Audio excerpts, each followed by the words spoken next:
This is a short tutorial on Wet-WDT for low bypass and conical brewers.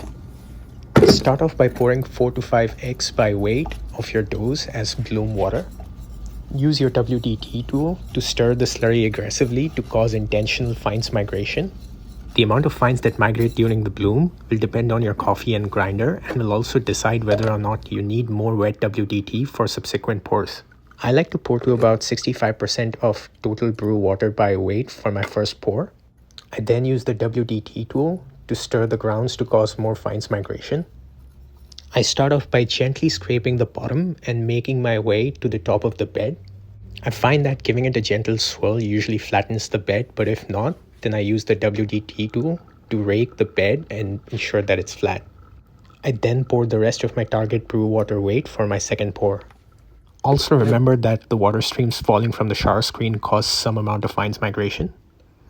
For this particular coffee and grinder, I had caused enough fines migration during the bloom and first pour to not need it during the second pour. For a super coarse target burr gap of 850 microns, you can kind of tell how slow the drawdown is. In the past, for 64 mm SSP multi-purpose burrs, I would need to grind as fine as 450 microns to be able to generate enough fines migration for a reasonable contact time. Huge shout out to Lance Hedrick for suggesting that I do Wet-WDT during the main pours in addition to the bloom. You can do something similar for a V60, but remember that for the same dose, you'll have to cover a larger filter area under the grounds. This not only means that you'll need to be more aggressive with the WDT tool, but also that your risk of damaging the filter paper increases.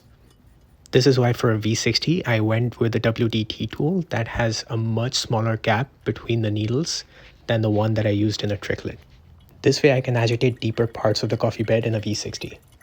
Despite grinding significantly finer than a tricklet, I was not able to generate enough contact time by doing Wet-WDT only during the bloom and first pour.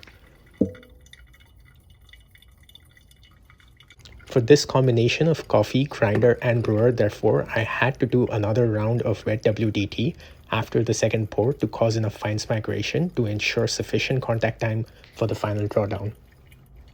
Much like a tricklet, I like to do a Hoffman swirl after each pour to flatten the bed. It may take some practice to be able to do this appropriately in a V60. Here's an example of when I was too aggressive with my Wet-WDT. That dark stream of liquid that you see right above the brewer base is coffee leaking through a hole in the filter. I highly recommend reading Garnier's Physics of Filter Coffee to understand fines migration better. Thanks for watching.